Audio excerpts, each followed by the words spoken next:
we are locked in a spiritual battle whose face, satanic face, largely looks like what Kingsnorth calls the machine with a capital M. And its goals are to steal, kill, and destroy anything that cannot be monetized, anything that cannot be put into a smiling, smooth technological bondage. It wants to know everything, have everything, have you subscribe to everything. And it's spiritual in nature. It is one of the many incarnations of the filthy god Mammon. Welcome to Jesus in the Upper Left, where we're talking about gospel multiplication in the Pacific Northwest. So, Paul Pastor, it's good to have you here on the Jesus in the Upper Left podcast. Just stoked to be with you, man. It's been a long season of just rarely seeing each other. I know. Since college days. It's good to be here. I always think of you, I hope this is appropriate to say, as the great tall guy who lived in a van during those college days. Still remember coming and knocking on the door of that old blue van, and what a place that was. Oh man. Yeah, I lived in a van while a Bible college student before it was cool in Portland. Yeah, it wasn't cool, but I thought it was awesome. Yeah. So, man, well, for our listeners that aren't familiar with you and your work, maybe just introduce yourself and share a little bit about what you do. Okay. Yeah, where to start? My name's Paul Pastor. I was born here in Portland on my mother's side to an old Oregon pioneer family. I think it's 5 generations that go back to an ancestor who walked here barefoot on the Oregon Trail. So I feel like I've got some real pioneer cred, whatever that's worth these days. And on my dad's side, mostly immigrant Hungarians came over much, much later than that to a Hungarian community in Canton, Ohio, and thence to Los Angeles, and thence migrating up northward here, where I was born here in Portland in the 1980s. I grew up in rural Oregon. It would be our podcast just to sort of say the origin story of Paul. But it was kind of an unusual boyhood, but very beautiful. I never went to a traditional school. My family came to faith when I was kind of in the grade school years, and went from kind of your classic Oregon tree-hugging, rural-ish hippies, living in a trailer, to, my parents really coming to faith in a real way, and my father being in pastoral ministry within about 2 years of his conversion, full-time pastoral ministry in a small logging community called Vernonia in the Coast Range. So I don't want to get too into the weeds, but it was my youth was characterized by books and the woods. I lived in the local library, and I lived in the woods in the fields of Oregon in a pretty unique way that felt like normal life at the time, and I now value very deeply for the holy boredom that it allowed into my life, and for just the fertility and creativity and knowledge, intimate knowledge of this place and it was back how when it works. The local library was a safe place to drop kids off. Oh, yes, absolutely. I mean, it probably still is in most of our rural communities. But yeah, I'd bike there. I'd just ride my bike there in the little town of Vernonia or, whatever. Anyway. Yeah. So that's a little bit about me. Went, like you, to Multnomah Bible College, that then became Multnomah University and continued to experience its decline after that. Then Western Seminary for a degree in essentially Hebrew and Greek, exegetical theology. I thought I was going to go on to teach the Bible at an academic level, and discovered halfway through that time that I hated it. Not the Bible. I loved the Bible, and I was actually great at Hebrew and Greek. I won a meaningless award for my Hebrew studies during my time there. Yes, it was totally meaningless, but it was great. But I just figured out I do not want to be part of the Ivory Tower Academy, and I'll probably go nuts and be really unhappy if I continue pursuing this. So through a series of events that were genuinely providential, I ended up taking a short residency position at Christianity Today, the magazine in Chicagoland. My remarkable wife, Emily, was just the most amazing person. And I hope we get to talk about her and her work at some point today because it's so tied together with mine. We packed our little red station wagon with our 1-year-old and a quarter of a cow that had been raised by Jim DeYoung, my old Greek teacher, packed in dry ice because we bought our beef in bulk. And we drove for 5 days, sight unseen, to an apartment we rented without thinking about it, a place we'd never been, people we'd never met, to see if work in publishing would be suited for me. And it turned out it was. So I worked for CT for about 4 years before branching off and doing my own thing, mostly premium editorial services for private clients or large traditional publishers. And after about 5 years, I took Random House called, and I took an acquisitions role with a couple of their imprints. And after doing that for about 3.5 years, HarperCollins called, and just about 1.5 years ago, I took a senior acquisitions editorial role with the Zondervan imprint, helping rebuild that historic publishing program. Mm. So I do a lot of work in publishing. On the side, I also give editorial guidance in sort of an unnamed but sort of paid way for the magazine Ecstasis, which is Christianity Today's arts magazine, and I'm their contributing poetry editor.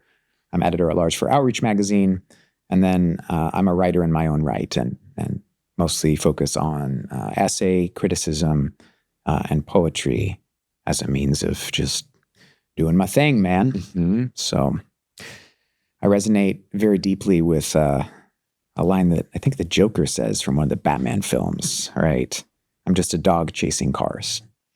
That's really how it feels. There hasn't been a whole lot of strategy to it or intention. I've followed those opportunities that have felt consistent with my calling and my integrity as they've come up.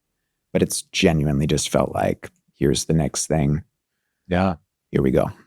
I love it, man. So one of those projects that you've worked on is the work of Eugene Peterson, right? Some of his, you published some of his sermons. Did you work on his biography? So during my time at Waterbrook, we held basically a legacy editorial contract after his passing to release, I believe it was 5 total titles. 3 of those titles I served on in addition to his authorized biography, A Burning in My Bones. Mm-hmm. So I mean, the work of Eugene is really interesting to me and important to me. He is one of those people who rightfully has a glow about him. Mm. There are a lot of people, especially in the pastoral or the ministry worlds, which, just as an aside, I'm not a ministry fanboy. I'm not. I'm just a weirdo who lives in the woods, and I'm Anglican. Like, all this just stuff just doesn't make sense that I would be so engaged with sort of the evangelical stages and the way that we're doing it. But so I say that to say many of the people who have a glow around them in the evangelical world, I will reserve judgment, but it's a glow that we've given to them. It's a spotlight that we've put on them. Yeah. The light is not coming from within. Eugene is one of those where the light really was coming from within. And so that glow is just something really special. So I still think of it as one of the highlights of my professional career and my personal life, to have the honor of helping steward that. So I stewarded basically 3 posthumous works from him coming out of his unpublished materials, as well as A Burning in My Bones by Wynne Collier, which is an absolutely remarkable biography by any standards, but particularly by those of the ministry or the church worlds. Yeah. So a lot of our audience are pastors and church planners and church leaders. So as someone who kind of from the outside has studied the life of a remarkable pastor, like what stands out to you most? Like where did that glow come from? What was some of the secret Jesus sauce that you've observed in his life? Yeah. I knew you'd ask that question, but I still didn't prepare an answer. So this really is from my heart. I think it had a few things to do with Eugene. One was he asked proactively and really humbly that he might become a saint. One of the great prayers of his life for decades was, Lord, make me a saint. In the true sense of that term, where the historic church looks at the lives of particular people and they say, we're all saints, right? Like we're all saints. We're all part of the body. But some people are like extra saints. There's something about them where we say, you are worthy of being remembered in a special way. We're going to tell your story in a special way. We're going to put your feast days into our calendar and remember them every year so that we can think about you like a birthday. We're going to, depending on your tradition, even believe in faith that the community of faith doesn't stop at the bonds of death. And we'll invite you into spiritual community with us, even from beyond the grave. And that is something that is a remarkable facet of being part of the church, not just being a Christian, but being part of the church, where we are given gifts of life by other people. So Eugene asked for that specifically. And it's above my pay grade to say who gets to be an extra saint or not.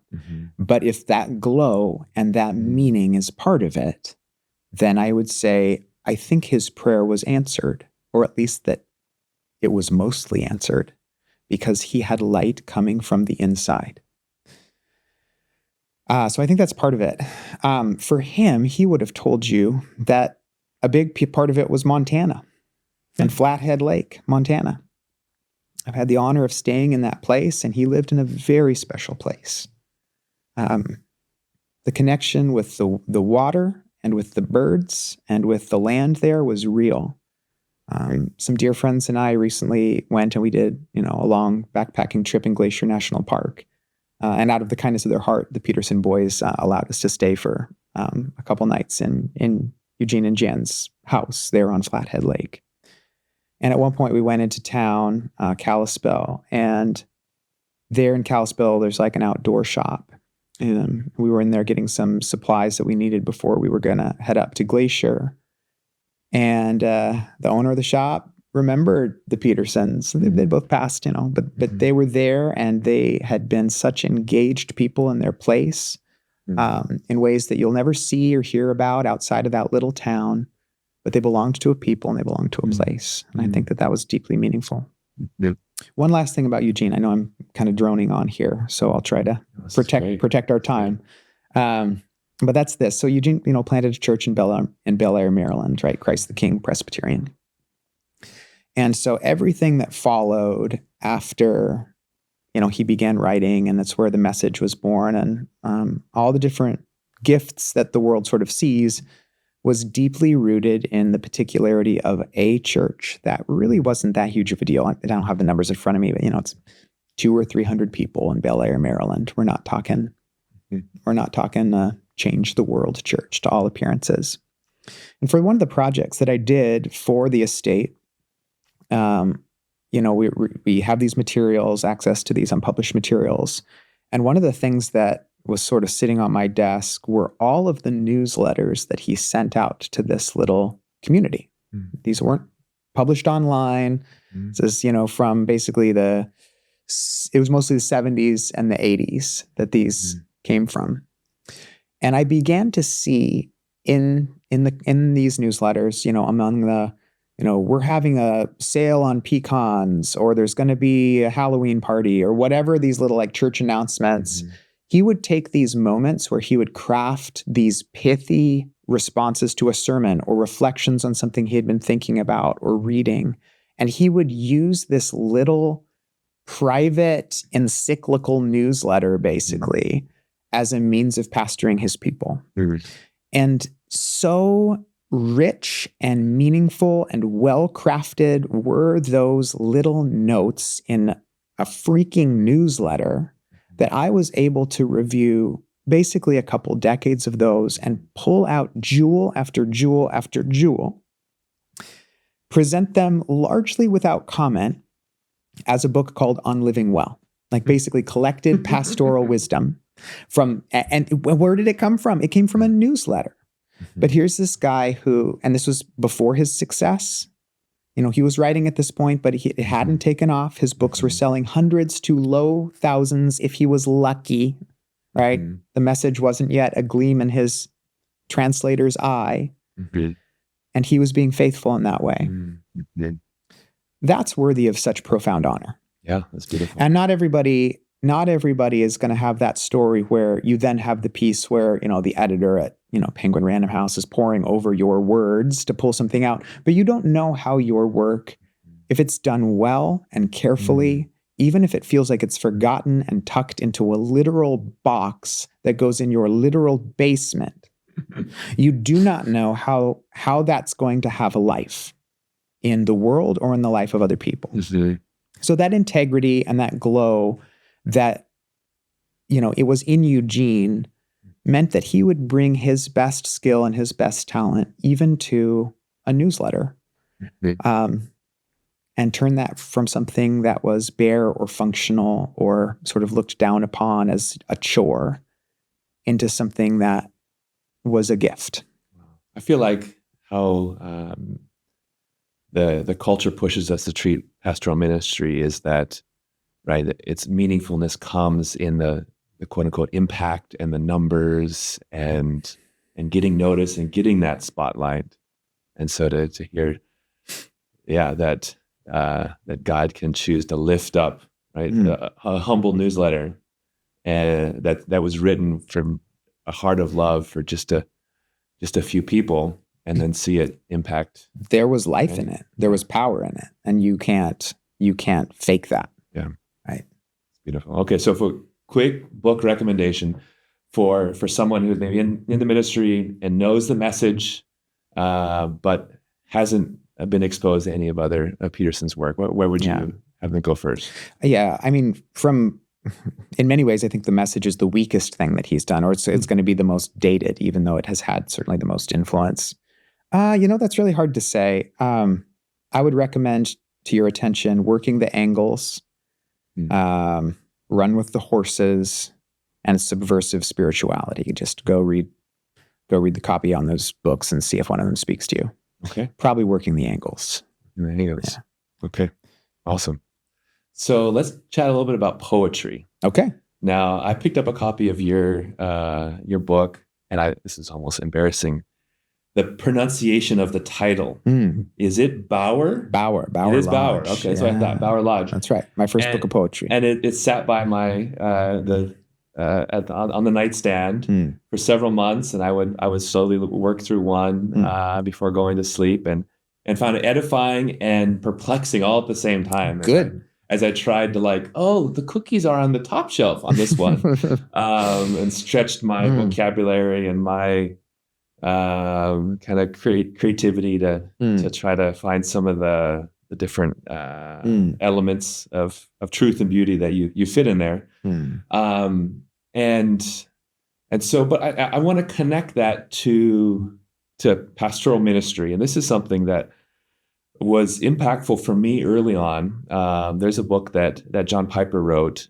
This is my college days, was influenced a lot by John Piper, and he wrote a book called Brothers We're Not Professionals. It just lists short essays about different elements of ministry. And he has one where he talks about the book of Lamentations and notes how this is this very strict, acrostic poem, where the author is expressing deep human emotion, right, in lament, but choosing to funnel it through very strict rhyme and meter and structure. And so in that, I'll just read just a short section about this, where he's writing to pastors, and he says, emotions are like a river flowing out of one's heart. Form is like the riverbanks. Without them, the river runs shallow and dissipates on the plain, but the banks make the river run deep. Why else have humans for centuries reached for poetry when we have affections to express? The creation of a form happens because someone feels a passion. How ironic then that we often fault form when the real evil is a dry spring. And so he's arguing for pastors to have deep wells of emotion, kind of like what you described in Eugene Peterson, but then to find structured ways to communicate. And a lot of pastoral ministry is writing and is speaking prepared remarks. And so what would you say, what's the role of poetry and crafting of words in pastoral ministry? That's a huge question. And there are about 3 different ways we could go with it. And I'll review those and then select one. Yeah. We could go the direction of asking, well, what actually is poetry? And does pastoral ministry, is it in fact partnering with God? Of course, we know, I think it's the verse in, is it Ephesians? You are God's handiwork. The Greek, you remember the Greek? Yeah, well, every pastor uses the illustration. It's like a poem. You are God's Poema. poem. Yeah. You are God's making. That's literally the Greek. You are God's making. Walt Whitman has a beautiful poem that's about this. And essentially, I'll distill it. What he says is, as you are forsaking those things that are not yourself, you are going to become in the very lines of your face a poem. So I think the pastoral ministry is in itself a way of making poems. Poetry is a making. Poets are people who count, says Dana Gioia. We count meter, we count rhyme, we count stanzas, we count syllables.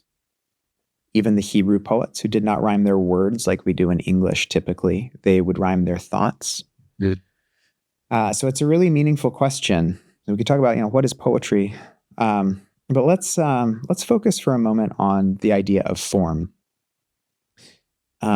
Some people think about poetry as the milk of literature, as if it's, you used the phrase cookies on the top shelf, but as if poetry is a thing is soft somehow, or weak somehow, or having to do only with emotion. Like it's an expression of emotion, so it's kind of about all that feelings stuff that maybe we as men don't as easily relate to because we're scared a little bit to talk about our feelings. Poetry is not the milk of literature. Poetry is the whiskey. Wow. It's aged well. It's distilled. You could spend an hour, a good hour, preaching a sermon that you had prepared for 12 to 20 hours of careful study. And here could be the point of your sermon. Sorrow is a means God uses to lift us to hope. That could be what someone takes from it, right? And you could preach that, and it would take you an hour. Langston Hughes, the great poet of the Harlem Renaissance, could sit down and write Island, the poem Island. And he could say, see if I can do it from memory. Wave of sorrow, do not drown me now. I see the island still ahead somehow. I see the island, and its sands are fair. Wave of sorrow, take me there. He wrote that nearly 100 years ago. And it's in me. It's in my DNA. I see the image. I feel the wave. And that point, sorrow can lift you and carry you. Oh, don't drown me. May I not be drowned when my great grief comes. May I be lifted. May I be carried. Somehow I still see the island and its sands are fair. Like, it gives me goosebumps, right? And that's poetry. So it works with the preacher, it works with the writer, it works with anyone who uses language to do what Alan Moore, the thoroughly corrosive comic book artist and actual black magician, calls he calls writing accurately magic. When you're spelling, you are spelling. You are affecting human consciousness by means of symbols. Most preachers do this very laxly and slowly and loosely and unintentionally. Most poets take that brew and they distill it again and again and again and again and again until it's a tiny little sip. But it's enough to last you a lifetime. So the work of poetry, there's good poetry and bad poetry. Making a thing a poem doesn't make it worthy or doesn't make it powerful. Just like preaching a sermon doesn't mean anything. Maybe it's garbage. But the potential of poetry to do that kind of magic in the name of Jesus is intense. One of the greatest orators of the 20th century was Martin Luther King Jr. And the poetry of the prophets filled everything he said. The cadence, the rhythm, the music, the sense of time, the allowing of negative space between the words so that not everything has to be full, but that there can be the moment of quiet and of silence. These are deeply, deeply human things. They affect us at the level of the soul. And so I think for the preacher, Piper would be a good example of it. He preaches very poetically.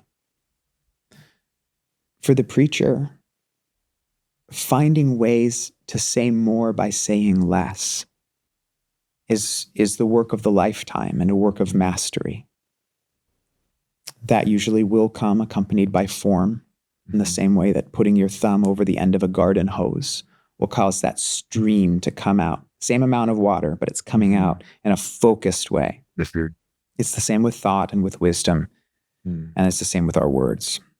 So I don't know if that's helpful at all, but those are a couple of the places my mind goes when you ask that question. Yeah, no, it definitely is helpful. And I find I've spent less time reading poetry, but the process of trying to write it, I find just very enriching. And so when I was working on my master's degree at Western, I was in Brashear's little cohort class for theology. And so there was some freedom in how we would do our assignments, and we're supposed to write these doctrinal statements for all these different topics in theology. And I thought, man, that just sounds kind of boring. Kind of rehashing that, and just, I feel like statements of faith are a dime a dozen, and another seminary student doesn't need to add his part to it. But I said, okay, Dr. Brashears, can I do some spoken word poetry? Can I do my doctrinal statements as poetry? I'm like, sure, yeah, give it a shot. And so I just kind of put that, just made that a goal. I'm like, okay, I have to do, it's like a dozen statements, right? And you're supposed to cover all these different elements under your Christology and under your pneumatology and your theology proper. You got to hit on all these different things. I'm like, I'm just going to try to write spoken word. And I did it, and it was just a great experience where I'm like, I'm being forced to both think about, okay, what do I believe about this? But then how do I communicate it in a way that has a rhyme, that has something interesting, that has a play on words, a unique angle, and it tapped into that creative part of my brain that normally writing a doctrinal statement doesn't tap into. Praise be. I love it. I love it. And every week in churches around the world for centuries, people have stood up and said together, I believe in God the Father, the Almighty, creator of heaven and earth, and I believe in Jesus Christ, his only Son, our Lord, and all the rest. In ours, we sing the Nicene Creed. We sing it together, and it's slow. Kind of takes a long time, but we intone that together on beat and in rhythm because we believe that we're doing something deeper than the rational. Praise be. God did not make us minds with, sort of dragging around these little meat bags below our brain. He made us whole people. And poetry is uniquely able to unite that. Very briefly, Robert Pinsky, one of our great American poets, wrote a small book called The Sounds of Poetry. And the basic thesis is poetry is a means of music that uses the body of the reader as its instrument. So the way that my esophagus forms words will be different than yours. My intonation, my pronunciation, the way I breathe.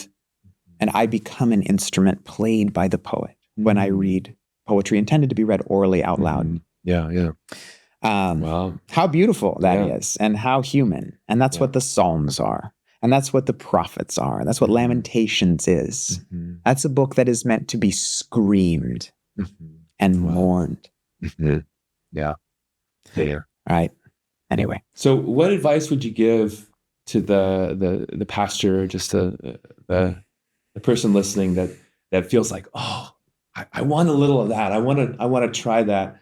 What advice would you give for cultivating that skill or that spiritual discipline of poetry or trying to put into words some of these emotions with rhyme and meter and structure? Oh, for sure. You just have to find what you enjoy. There's no accounting for taste, and nobody needs to be ashamed of their taste in poetry, genuinely. So, not saying that you don't like poetry is like saying you don't like bread. Like, what kind of bread don't you like? Well, maybe you don't like the sourdough because of whatever, but you don't like the crust of a pizza. You don't like, it's like, this is a large category of stuff. You probably like music, right? You like Bob Dylan, like Taylor Swift, like for better or worse, like they write poetry. So find something that you like and start there and branch out from there. I'm a huge believer in the power of performed poetry, of read poetry. One of my, I dare to call him friend, one of my poetic friends, Malcolm Guite, who's a priest and a remarkable formal poet, and the chaplain of Girton College in Cambridge. He reads a tremendous amount of his poetry and, poetry of Coleridge and others out loud. You can go online on YouTube and just Google Malcolm Guite, Guite, poetry, and just listen to him read some stuff. He mostly writes in form. He writes a lot of sonnets. He writes a lot of devotional and like holy poetry in the tradition of like George Herbert or John Donne. And I hope it will awaken something in you just to hear that. Yeah. So awesome. Okay. Yeah. So let's transition a little bit into the topic of technology and social media and all that. So I follow you on, I just crossed myself on the app formerly known as Twitter. And it honestly feels like a breeze of fresh air coming down the gorge, right? In the midst of my stream of like finances and random Christian squabbles and Bitcoin ideas, and then there's a picture of a mushroom or of spring flower in bloom, or you reciting a poem from memory while taking a big whiff of your pipe, and so I have this kind of idyllic Tom Bombadil image of you, and some of it because I know you, but also because like this is this persona that's being communicated. That's right. And I imagine you with your fountain pen writing over by candlelight and stoking the fire. Everything's in soft focus. Clearly.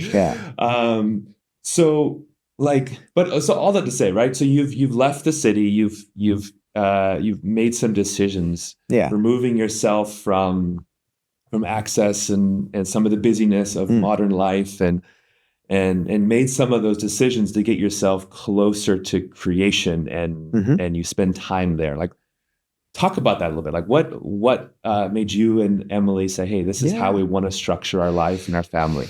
Yeah. Well, first, it's tremendously conflicted. Like what you see, and then there's two things here. First, what you see is true. It is idyllic. And I don't feel ashamed saying that. My children genuinely frolic in pastures with goats by clear, spring-fed creeks. We walk into the woods and I'm pretty sure I found a new species of trillium. For real. I don't think it's been described by science. That's a real thing. I think that happened. The flowers are real. I eat mushrooms out of the woods all the freaking time. It's awesome and amazing. And there are conditions of profound grief in our family that you don't see. There are conditions of real suffering that you don't see. And you also don't see I'm open about this, the conflicted relationship that is there and is able to exist because of technology. I'm able to earn a living wage doing something that feels related to my calling because we have a 5 megabyte per second DSL internet connection that goes out to that little house in the woods. And it's funky. It's not great. That's a terrible download speed, right? It's awful. But I still depend on that, and I'm grateful for it. I give glory to God for that internet connection because it's a gift. And I spend a scary amount of time on my computer to make physical things, to make physical books, to go into people's hands. So really nobody in this day and age, is going to live a life of purity. And technology in itself is not the enemy. So regarding the values, I'll just sort of talk about kind of how we want to live and how we've chosen to live. Emily and I from early on, really valued the role of intentionality and making some choices on the large scale for what we wanted our life to be. And one of those things that we both felt very strongly about, partly because we had both experienced this in our youths, was we wanted nature to be the native language of our children's souls. We can speak the city and we can speak the woods. We can move into the rhythms and the mindsets and the ways of being in both places. I actually love living in the city. I loved my time living in Portland. But I want my children, when they think of reality, to not think of nature as a vacation, to not think of the wilderness as a park, but to think of this world as a wild, wild place with small, scattered, and largely unfortunate blotches of civilization on the face of it, rather than thinking about the world as civilization with whatever green thing is happening out there beyond the sidewalks. That has been for us personally, one of the best choices of our life. We've had to teach our children what sidewalks are. We've had to teach our children the etiquette of not going into anyone's front lawn. Why can't I, we would come for a while and walk them on Sunday afternoons, through, up on Mount Tabor, to be that's a driveway, stop, whoa. You got to pause, look both ways, to do that kind of training, because they don't have that. But what they do have is an intimate knowledge of plants and animals. Our daughter can walk into the woods and come back with food, just food. Be I need some nettles for a smoothie. Will you go get some? Okay, sure. It's going to the grocery store. Can you go get some oyster mushrooms? Yeah, Dad. Okay, fine. And that's a gift, because it becomes integrated into your life. Anyway, I could drone on a lot about that, but the basic value there is we felt that was what we wanted our children to have. It's not going to be for everybody. It doesn't need to be for everybody. But somebody has to remember and keep certain rhythms and ways of being a person and of sanctifying that in the name of Jesus, of saying, I can testify to the goodness of a healing plant. I can testify here in Oregon that the old Celtic tradition of holy springs, that there is a spring that comes out of the earth that has some sense of the sacred associated with it, that's a real thing, that we could go and I could show you a holy spring without superstition or goofy magic, but just say, God made that. That's good. Let's sit and be with him for a moment. Mm-hmm.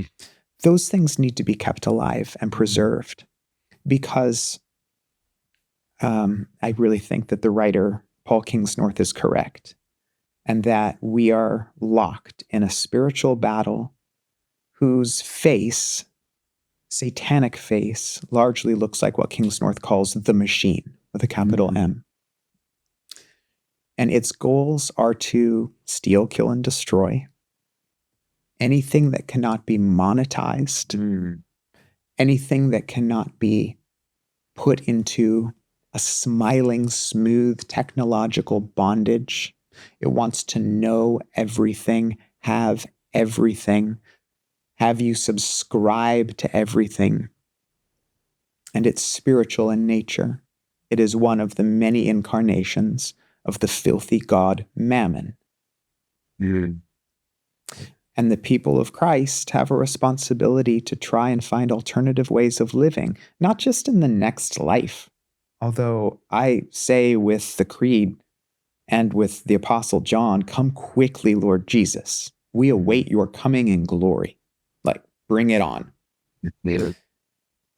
But also in this vale of tears, in the mixed bag of beauty and wonder and suffering and tears and blood and guts that is human life, that we can find what it means to be with Christ, to love Christ, to cry out with the Trinity, more life, more life, more life, for me to go out and, be barefoot in my creek, to live into the image, right? And point at a plum tree while I'm drinking my coffee and be like, plum tree, be blessed. Be blessed in the name of Jesus. May you be a great plum tree today. May you flower like the Dickens. May you bring forth fruit after your kind. God made you to do that. Do that in the name of Jesus. And feel that sense of priestliness and connection and be like, that was actually a really good work that I did today. I feel God's pleasure. When I go out, and it's dumb as it sounds, I bless a freaking plum tree. But isn't that what it is to be human? He put us in the garden to name, to be there. That's what we'll do for the future. So we want to keep that here now. And it's strong and it's rich and it's held in tension with all the mess and with all the imperfection and with my own constant failings and insecurities and weirdness. Yeah. But it's also very beautiful. And I'll testify to the goodness of creation. God is present in the things that he has made. And I just love that. So as you're waxing eloquent on all this, it reminds me of both of Jacques Ellul's work on technique and that warning to be suspicious, at least, of technology and attempts to control the world. And then, like Tolkien's, when you read Lord of the Rings, he's always using personified language to talk about creation. Yeah, everywhere. It's just always, this is a lot. There's an organismic world that we live in. It's all alive. And then black magic is the creating of machines to control. Yeah. And to suck that vitality out of life. So let's connect to the kind of maybe some of the practical experiences of trying to do life and ministry in the city, in Portland. I think about, like, there's a book about, you're probably familiar with it, in book publishing platform, written by a well-known head of a Christian book publisher, and it's that, how do you build that platform? And so much of it is engaging, being in the rat race of social media and building a name for yourself and having an audience and so how do you practically stir up disciplines of contemplation and awareness of God and God's creation around you and the people around you in the midst of, like, crazy deadlines? Because I'm sure you like, you got deadlines, you have to deal with projects, you have to deal with people, and you're connected, right? And you are trying to share things on social media, and so how do you operate in these two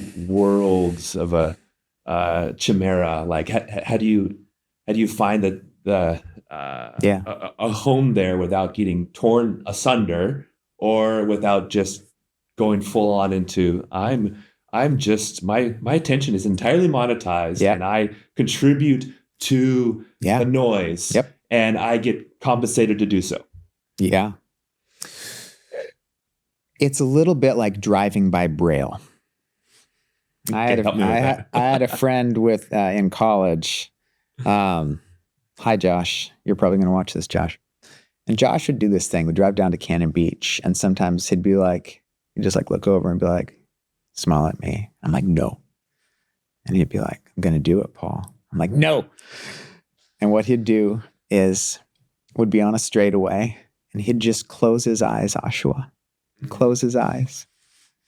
And the car would drift to the right until you heard the pop, pop, pop, pop, pop, pop, pop, pop, pop, and he'd steer it gently to the left. How fast is he going? We're freeway speed. And I'm screaming in the passenger seat until he goes over and the left wheel goes bop, bop, bop, bop, bop, bop, bop on the other lane, and he goes back. And here's and it's awful. Don't anybody do this. No. Never. I hated it so much, and he knew it. And it's funny now. But it's like driving by Braille, because you can't quite see what you're doing, right? But you feel that point in yourself where you're starting to go into the wrong lane. I don't think there's any other way to do it. People who fully withdraw, I think there are good reasons to do that. I don't think there are good reasons for people to fully engage. I don't think that this is a neutral territory. And what I see is again and again, people getting sucked into the temptations. And I confess, I and my industry of traditional Christian trade publishing are frequently complicit in the using of someone's talent or insight or knowledge or charisma to cultivate a product to be sold. Now, the bright side of that is that that's how the Eugene Petersons and Philip Yancey, who is another person who glows, there are certain people who glow, and we're able to distribute that generously and graciously. The downside of that is that there's this entire dark side of taking a holy idea and chopping it up into little palatable pieces that can be sold, and then doling that out with big marketing promises that this is going to be the thing that fixes it. This is going to be the thing that fixes it. I'm reminded of, I don't even know if this is available online, but a very old, either 1980, 1982, somewhere in that zone, interview by Leadership Journal of Henri Nouwen. And Henri said, I'm just quoting from memory, so pardon if I get it wrong. The pastoral vocation attracts an inordinate number of insecure people. Oof. Yeah. And so my default in going into any of these conversations is I'm probably working with someone who wonders if they're worthy. I'm probably working with someone who's looking for something, to get something from that audience. I'm probably looking for somebody who really, really wants the clap and who wants to be amazing, who wants to matter. And I recognize those things because they're in me, right? So deeply working to encounter one's own self and one's own soul with humility takes time, and it takes practice. It takes making some mistakes. It takes hopefully hearing the bump, bump, bump, bump, bump, and not having the music in the car cranked so loud that you can't hear that and you go off the road. It takes attentiveness. It takes a certain trust to the instincts of one's soul. Mm. Our bodies tell us when they're hungry, and we trust them. Mm. Even in a fallen world, we trust them. My body is saying, I want to go eat tacos later with Ashua. I really want tacos. And I don't mistrust that. I don't think, maybe I'm in a fallen world. Maybe that taco is poisonous. Oh my goodness. And just because there are mental disorders that make some people eat glass or eat nails doesn't mean I don't trust my hunger. Mm-hmm. But we don't translate that effectively to some of our spiritual instincts. Mm-hmm. But actually, there are vast portions of the human soul that are just like that hunger. I want beauty. Mm-hmm. I want belonging. I want quietude. I don't want isolation, but I want solitude. Mm-hmm. I want to know myself and to know God better by means of that. Mm-hmm. I want to grow in my strength and my goodness, in my virtue. Those are good things, good hungers. But frequently we just don't trust them. We tune them out, or we interpret them. We listen to the messages or the voices of well-meaning, often mentors, friends, rather than the voice of the Spirit saying, this is the way, walk ye in it. And the bumps don't register. So this started as a question about like social media, like how do you engage with like social media? Well, you do it the same way that you engage with any means with any mirror. Mm-hmm. You engage with social media the way you engage with any mirror. What do you see when you look in the mirror? If you see God's right-hand man, you're in trouble. Mm-hmm. If you see a worthless worm, you're in trouble. Yeah. If you see an imperfect and beloved ape with an angel in him, you're probably going to be okay. But it takes practice. It takes practice to see that. And it takes a trust that what Christ saw in you when he looked through eternity and bought you by his blood, Mm-hmm. just because he could, just because he loved you, takes a trust that he saw something. Mm-hmm. Yeah. So anyway, here ends the lesson. I don't know.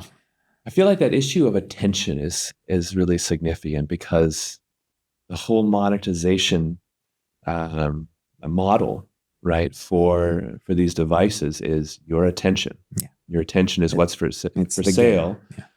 And like that's also a theme in a lot of both like Christian mystics and this idea of awareness, Mm-hmm. right, and of God's presence, of creation around you. Yeah. And like, can my attention be sold, right, to a multinational, while my awareness is still set on Christ?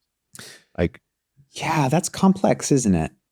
I think of Walter Wink here. I don't know if you've ever read Walter Wink. Okay.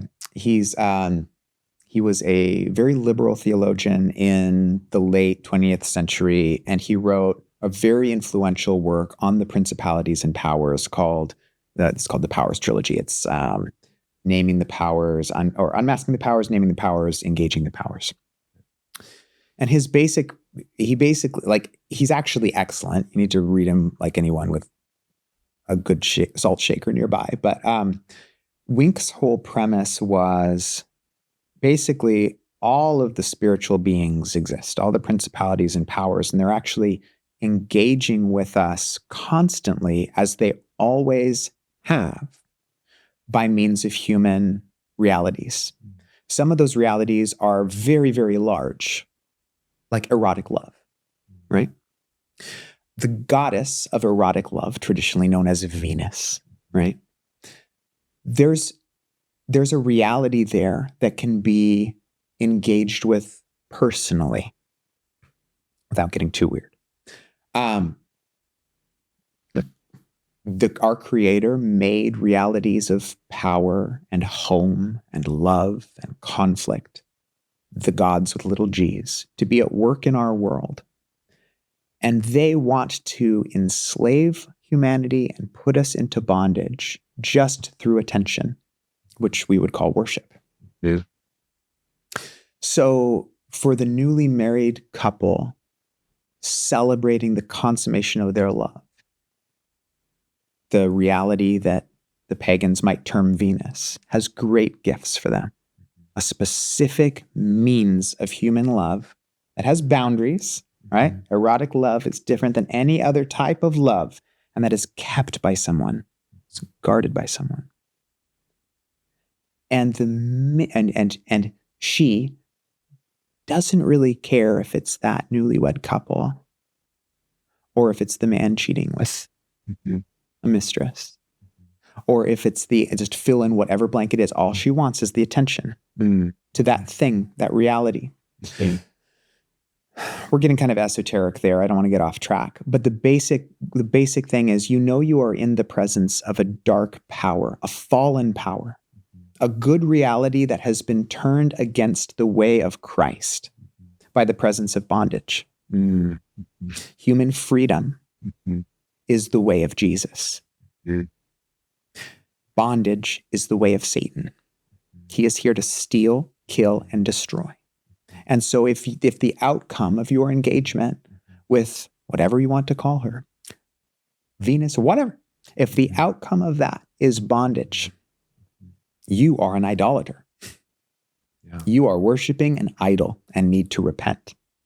Yeah. You are causing her to fall by means of your sin. And these devices have lots of different ancient gods. These devices literally, and it sounds crazy to say it, but it actually, the more you think about it, the more it actually makes complete sense. The gods of money and of sex and of power and of home, all they want is your worship. They'll do anything for it. It's their nature. Yeah. And this just slurps it up. It slurps it up. So it reminds me of that new Apple ad that's, I think this morning has 21 million views in a day. Yeah, great. So apparently very successful. Great. In getting people riled up and getting them sharing and commenting on There them. you go. I saw I'm part of that. Yeah. I saw your comment on that. So I'll describe it really quick for people if they haven't seen it, and then you connect that to this topic of principalities and power. So the ad is the stack of, like, we could say, vintage creations of human culture and technology and art and beauty, and there's music, there's photography, there's playfulness and games and sculptures. There's everything of just essentially things that humans have made and created. And they're in this like car crusher kind of device that's just crushing them.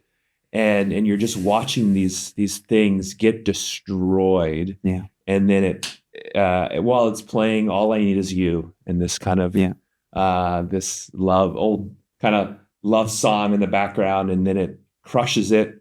It explodes together, and this rainbow of colors swirls together and turns into the new, extra thin, better, clearer screened iPad Pro. So what is that? And why? Yeah. Why are so many people rubbed the wrong way and feel almost dirty watching it? Yeah. Oh, they should. They should feel dirty. It's because it's a violation of the soul. And what I mean by that is, why are we wearing bodies right now, Joshua? Why of all the things God could have done, why are we wearing bodies?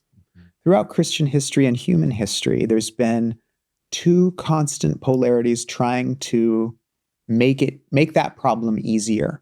One says, well, because there's nothing on the inside, you're just a body. Okay, you're massive synapses. And the other is saying, well, either this is all an illusion or all of this is sort of bad, sort of the old Gnostic heresies that get recycled every few hundred years and spat out in a new form. God made us, and you know the Hebrew word for soul, nephesh, it basically just means throat. Here. It means throat. And we're back actually in a really beautiful synchronicity to talking about form, like Piper was saying. What is a throat? It's a body that holds breath. It's a passage for breath. Breath goes in, breath goes out. That's what a nephesh is in Hebrew. It's an esophagus. And the respiration of the spirit of life goes in and out. And in the Bible, cows are nephesh, dogs are nephesh, any breathing being is a nephesh. But only one of us can shape our breath. Of all creation, there's only one being that can shape its breath into a name or a song or a sermon or a poem or any of those things that Tim Cook's apple set on the crusher of the machine. Mr. The symbolism is so striking. Multiple images of people, of bodies, of eyes and heads, vintage records, music, things that are tactile and that you need a body to enjoy. You don't need them anymore. Why? Because it's all about this. It's all about experiencing the content. Is listening to that vinyl record the same as pushing a button on your Apple Music subscription? No, I mean, it. Not remotely. Yeah. And those things that are physical or tactile or pleasurable in those ways, we want to dismiss. Oh, that's not such a big deal.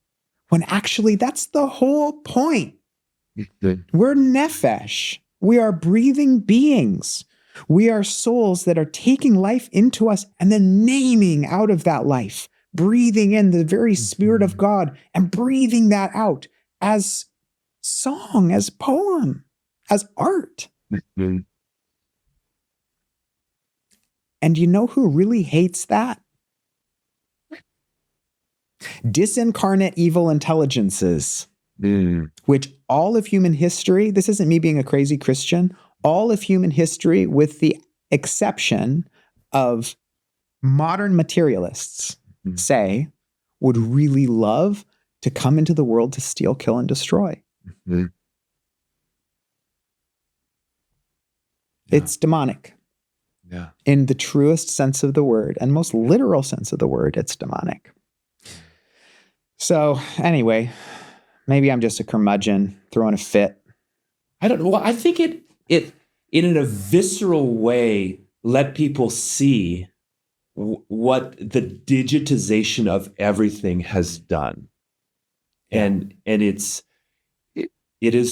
soul crushing, and it's what allows so much of the growth of financial markets and the exponential growth of these of like the big FANG tech stocks is all because we converted physical things into ones and zeros, and now the cost of production is zero, and so we can multiply them out. Yeah, and that's what all of that in that image of that commercial, all these artifacts of human creation, made in the image of God, made in our image as we express it, has been crushed into ones and zeros to be packaged. Yeah, and it's like you made this comment earlier before we started the podcast about technology is not neutral. Yeah, right. The medium is part of the message, and let's just maybe perhaps end on that. Like, how do we find freedom if this commercial and other things in our life are telling us, hey, I'm hitting the warning strips on the side of the road, on either I'm about to hit oncoming traffic or I might go off into a tree. What's the advice? I mean, do you pull over and stop and figure things out? Like what is the what's the answer if we say I want to rescue some of those things from the crusher? Guard your heart, because in it are the springs of life. If you love the right things, when an ad like that comes on, you're going to experience revulsion. Mm-hmm. And you may not be able to name it. No one needs to name it. No one has to be like, here's why I feel that way. All you have to do is go, ugh, gross. Mm-hmm. I feel bad after watching that. I don't like that. Mm-hmm. Because there are people out there who see that and they're like, finally, Mm-hmm. finally, yes, more of that. Mm-hmm. And that is based on what they love. Mm-hmm. We all have temptations to power. We all have temptations to exploit other lives, whether of humans or of the creation which cannot speak, but is still alive. And to put those things in bondage to ourselves. Mm-hmm. We all have temptations to turn what ought to be gift into transaction and extraction. Mm-hmm. And there's no other work to do right now other than to love the right things. To look at how Jesus was in the world, how he walked, how he loved, how he ate. Mm-hmm. One of my greatest favorite stories of church history comes from the martyr Perpetua. I don't know if you have ever heard of her. So Felicity and Perpetua were a pair of martyrs in one of the big early persecutions, somewhere around the year 200 or 300. And Perpetua was from a richer family, and she was pregnant at the time that she was taken by the Romans. And so there was a lot of kind of social and public pressure for her not to be like martyred. And so they kept putting this execution off, and she was able to sort of plead for her friends, and like there's this whole thing going on. Anyway, eventually she has her baby. She's offered the chance to basically serve the gods and live. And she's like, nope. But it was really hard because she had just had a baby. She really loved that baby. And the night before she was thrown to the beasts, in a stadium of people cheering for the deaths of these innocent people, Perpetua had a dream. This is real. You can read it. She was literate and she was able Is this in Fox's book of martyrs? No, I don't think so. Okay. Yeah, there's many accounts, but she wrote it down. And I'm going to paraphrase it here because I promise it relates. And she dreamed that in her jail cell, the ceiling opened up and a ladder made of spears and swords and like sharp things came down. And she started climbing it with pain. And again, I'm paraphrasing. She basically pops her head up into heaven and looks around, and there's this huge company of people dressed in white, and they're all sitting around this man on a stool, sleeves rolled up, and his hands in a basin of sheep's milk. And he's making cheese. And you know who it is. It's the Son of Man, making cheese by hand in the way where you have to churn it and grab it, and it squishes and it goes through the little webs of your fingers and it gets in your nails and your hands are going to smell like sheep milk. Again, I paraphrase. He says, Perpetua, it's so good to see you. He gives her a piece of cheese. She eats it. And she wakes up in her jail cell with the taste of that cheese still in her mouth. And it gives her courage to go and die the next day. That humanity of soul. Tim Cook would want a machine to make his cheese. Or he'd want to wave a wand and say, here is infinite cheese. Or better yet, let's really just eliminate the means of production and all those messy, carbon-y sheep. Here's the illusion of cheese. Here's a picture of cheese. Here's the sound of cheese. Here's when we figure it out and you get your brain implant. Here's the flavor of cheese. And that's not how God does it. God has his hands in the bowl of sheep's milk, wringing it out. This is Eugene Peterson jumping into Flathead Lake. This is my daughter with a knife in the woods taking the oyster mushroom from the log and wondering about how this thing could eat the death of a tree and turn it into life. Makes life from death. This is my wife laboring over, she's a professionally, classically trained representational oil painter laboring over a canvas when there's a million digital ways that almost do it. Almost. But you know what? They can't get the translucency of light. They can't do what a hand can do. This is Langston Hughes sitting and distilling the deep grief of being a black man in New York during the years in which he lived and saying, "Wave of sorrow, do not drown me now." This is us being friends in bodies for years. This is what it means to be a person, to be human. And I think we have to keep that love alive because we can forget it. We can believe the one lie that there's ever been. You can be like God. You can transcend time. You can transcend space.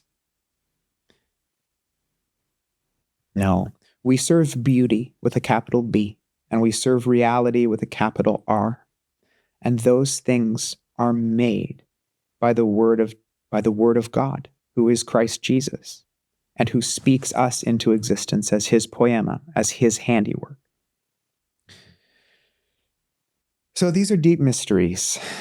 And I think it's the game that we're all playing in the work that we do. This is what I try to serve in my small imperfect ways as I labor for way too many hours over a cheap Dell laptop. This is what I try to do when I hold up my idolatrous iPhone and snap a picture of that plum tree. This is what we're trying to do here as we speak into technology. We're just trying to use imperfect tools that may even be evil to do something worth doing out of love. Anyway, you've been very patient to listen to my thank you, Paul. Monologues. Thank you for taking time for sharing your heart. I think this is a great place to land it. If someone's been challenged and intrigued and they want to learn more about your work or your projects you're working on, I know you didn't get a chance to talk a lot about Emily and her work, but how can people learn more, connect with you or Emily? Yeah, I have a website, pauljpastor.com. I am on Twitter or X or whatever it is, at Paul J. Pastor. You can write me a letter, P.O. Box 36, Bridal Veil, Oregon, 97010. Oh, I love it. I really do write back. Yeah, I really do write back almost all the time. How else? You can say my name 3 times into any mirror and I will appear. Just teasing. You got to keep the lore alive. Yeah, I think that's it. So, look for my books. I have a couple nonfiction books out, including The Face of the Deep, which is on the Holy Spirit, and my book of poetry, Bower Lodge. And I'll be making an announcement probably in the next week or so about a very exciting new publishing thing that's happening as we bring out 2 more really exciting works in progress. Yeah. And then Google's your friend. Yeah. Find my stuff on Google. Yeah. Awesome. Well, thank you so much, brother. Thank you. For taking the time. What a joy. Thanks so much for joining us for this episode of Jesus in the Upper Left. We want to ask you a quick favor. Would you please subscribe so you don't miss a single episode, and share with those that are in your life that might benefit from the content. Hit the notifications button, rate and review, of course, and then head on over to upperleftshow.com where you can find bonus content, opportunities to connect with those around the city that are doing similar work as you, resources to help you, and just a way to connect to the community. We hope to see you again next time.